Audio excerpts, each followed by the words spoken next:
Can you go to the hospital by yourself? I promise I'll take care of everything. My name is Emily, and I'm about to have a baby for the first time. I'm last month's pregnant.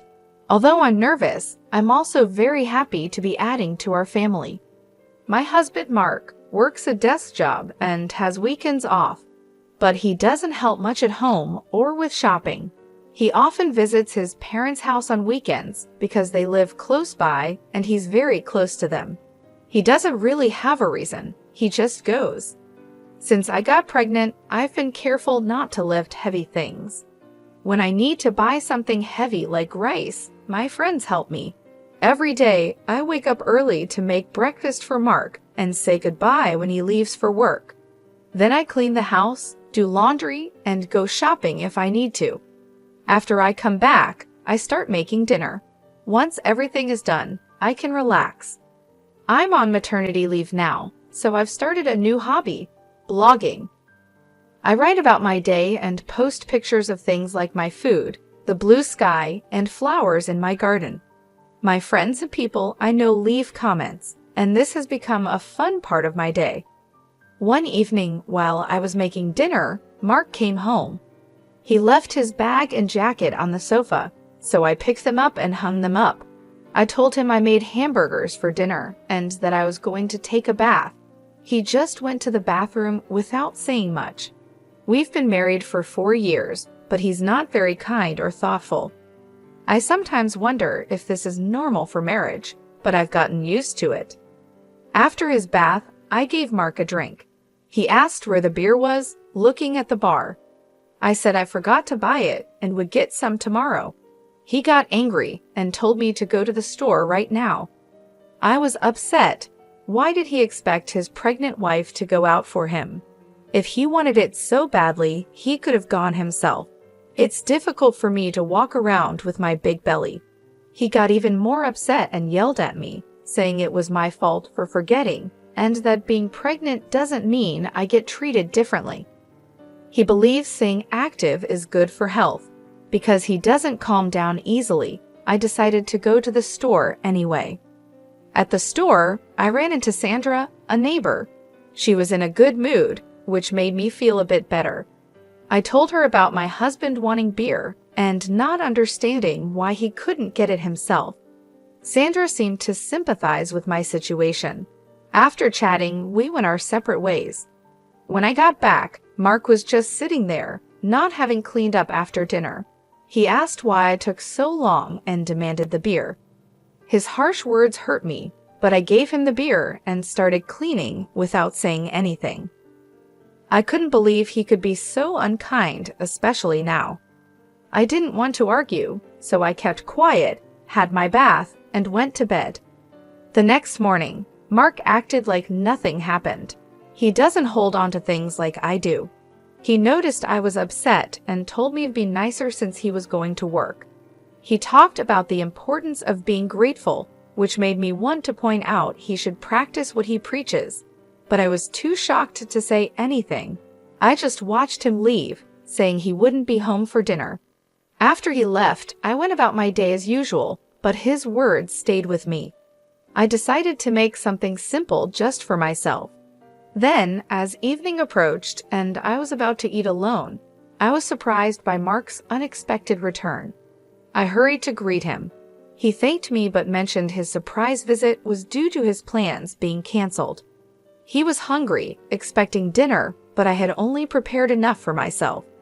Mark's reaction was immediate and filled with frustration.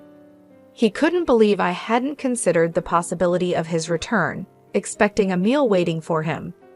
His disappointment grew when he saw the modest dinner I had set out for myself, questioning the effort and care I put into my role at home.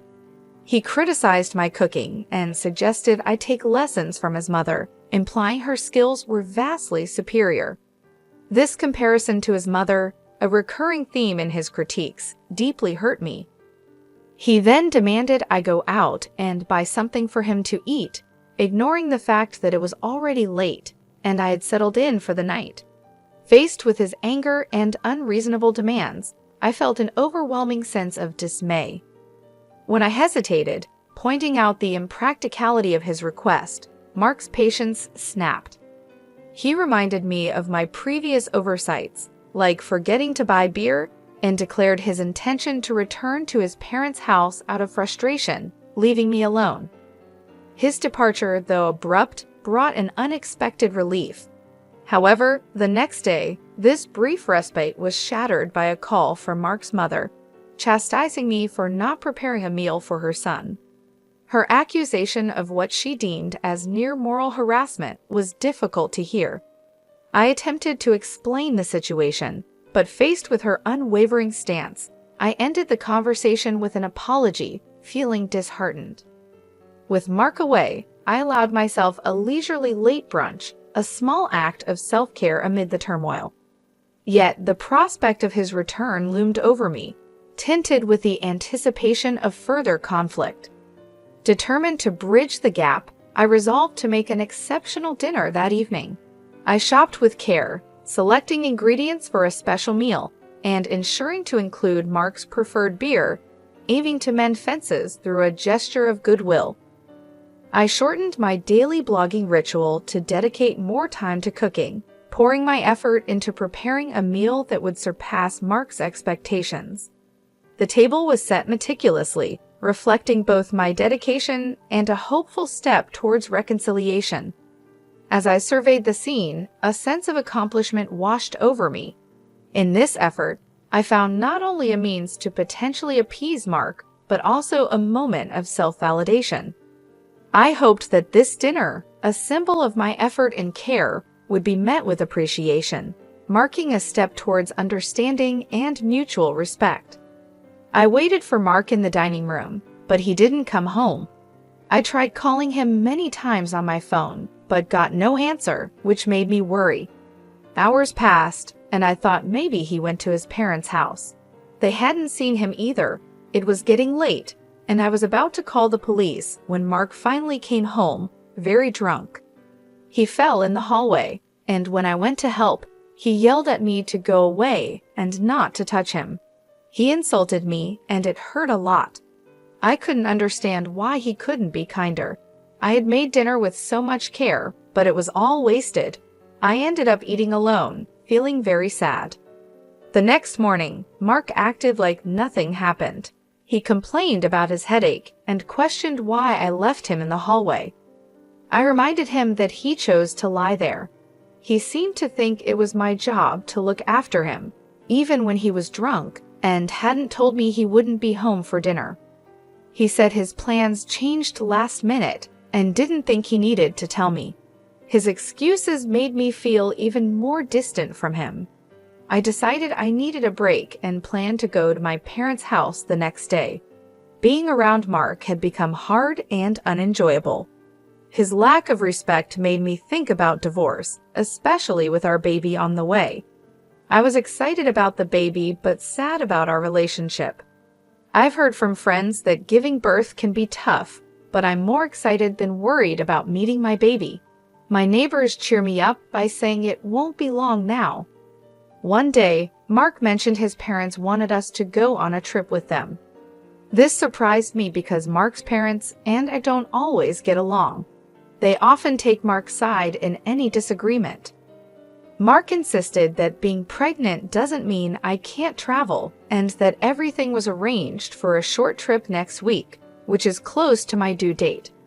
I felt this was too much and tried to object, but Mark wouldn't listen. I talked to a friend about it, who agreed it was unreasonable. When the day to leave arrived, I said I wasn't feeling well and wanted to stay home, but Mark insisted I'd be fine in the car.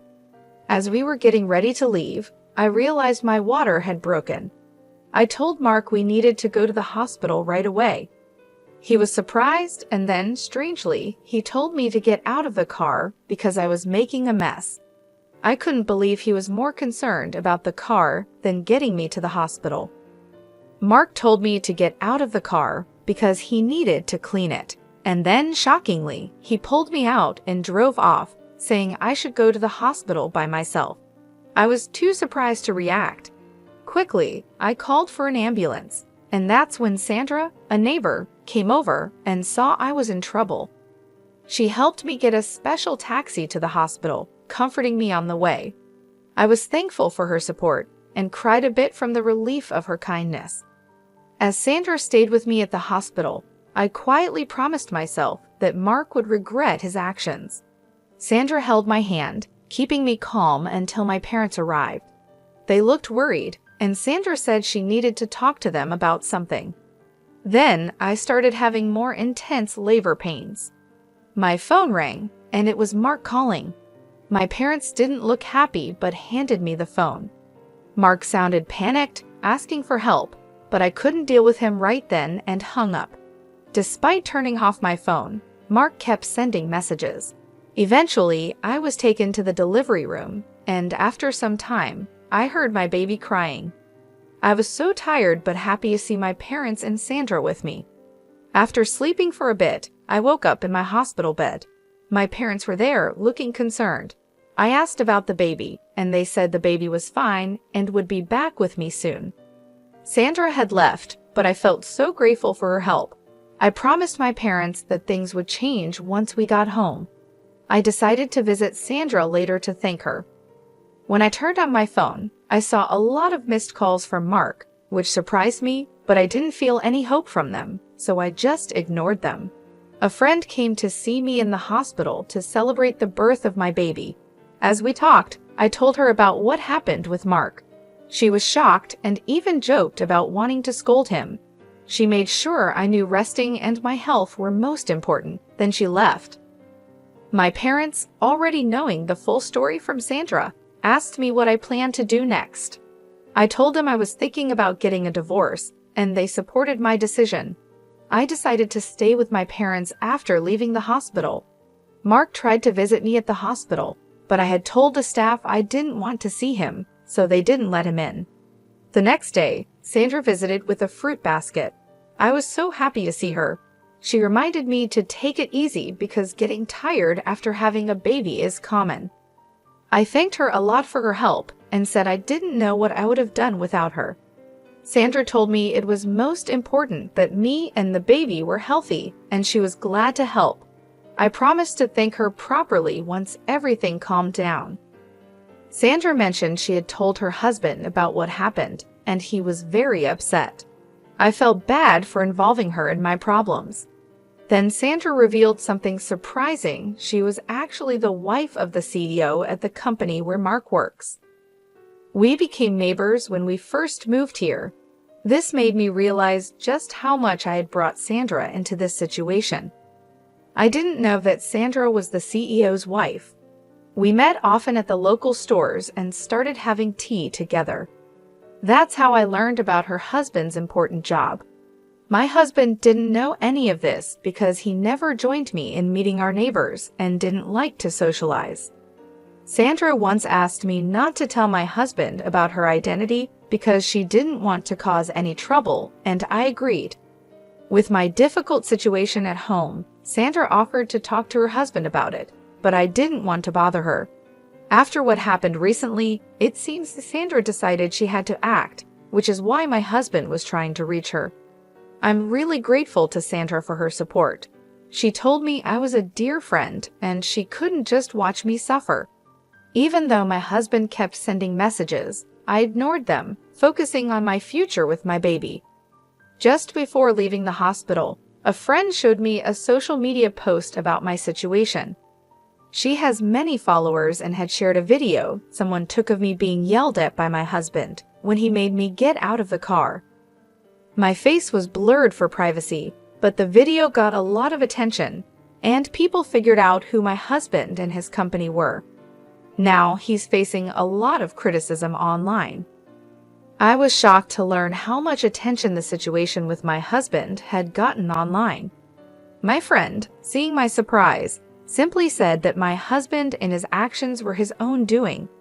The story had spread so much that even my husband's friends knew about it. He tried to excuse his behavior by saying he had plans with his parents, which led to criticism of them too. Stories about my husband's parents started appearing online as well. Then, my mother-in-law called me. My friend suggested I should answer and speak my mind, but I was too overwhelmed and chose to ignore the call. Soon, my missed calls were full of attempts for my husband and his parents to reach me. The hospital staff knew about my situation and supported me, ensuring I wasn't disturbed by my husband or his parents. As my discharge day came, I worried about encountering my husband and his parents outside the hospital. My parents assured me there was nothing to worry about. On the day I was leaving, I heard my husband and the in-laws calling out to me. Suddenly, men in black suits formed a barrier around me, making me feel safe. They were there to protect me on someone's orders, and my mom reassured me once more, saying I had nothing to fear. With their protection, my husband and his parents couldn't get close as I got into the car safely. I'm really thankful for Sandra's help and have been thinking about how to thank her properly. My parents agree and want to show our gratitude too. Even though I've started a new chapter and am enjoying better days, my husband and his parents keep trying to contact me. I sent them divorce papers, but they didn't seem ready to accept them. Once, when they called and spoke rudely to my dad, he got upset and they ended the call quickly. We decided to get help from a lawyer who was a friend of my dad's. The lawyer was willing to help us after we told him about the situation and the video that was shared online. When the lawyer contacted my husband on our behalf, my husband was surprised and then stubborn, insisting we could solve our issues without a lawyer. But the lawyer made it clear he was representing me, and it was my choice to involve him. My husband didn't want to agree to the divorce at first, but the mention of possibly going to court made him change his mind. He said he didn't care about our child and didn't see why he should pay child support or how we split our things, claiming he did nothing wrong. The lawyer explained the legal side, but my husband was still not convinced until the lawyer mentioned court, which made my in-laws agree to the terms quickly. I was stunned by my husband's attitude and couldn't believe I had married him. I've been talking to Sandra about everything, and she jokingly suggested we could go after my ex-husband's retirement money as a way to get back at him. Sandra's cleverness really surprised me. The lawyer told me my husband wanted to say sorry in person, but I chose to talk over the phone with the lawyer there. My parents were with me when he called. He started by blaming me for everything, saying his life was falling apart and it was all my fault. He even asked me to come back to him, saying he'd forgive me. I stayed calm, and when he insulted me again, I told him we were recording the call to use as evidence. He was shocked and quickly changed his tune, claiming he was joking and couldn't live without me. I hung up and gave the recording to the lawyer, who couldn't believe my husband's behavior. My parents and I were sure we wanted nothing more to do with him. There was a strange part of me that found this situation slightly amusing. The divorce went smoothly, with no problems in dividing our property or arranging child support. Thanks to Sandra telling her husband, who is my ex-husband's boss, about what happened, he faced consequences at work. The boss values family and didn't take kindly to my ex-husband's actions. Mark couldn't keep his job after what happened. Without work, he couldn't pay for his house and had to move back in with his parents. The video that went around made it hard for him to get a good job, so he just did small jobs here and there. People also started talking about his parents, making them feel uncomfortable in their own community. This situation was tough for them, maybe even tougher than dealing with any legal trouble. After things calmed down and I was feeling better, my family and I went to thank Sandra and her husband. They were really kind to us, especially to my baby, making us feel welcome. Soon, Sandra and my mom became good friends, and our dads got along well too. Sandra and her husband have a son who is about my age, and surprisingly, we started getting closer. A few years later, it looked like I might become part of Sandra's family, which was something nobody expected. Life can really surprise you sometimes.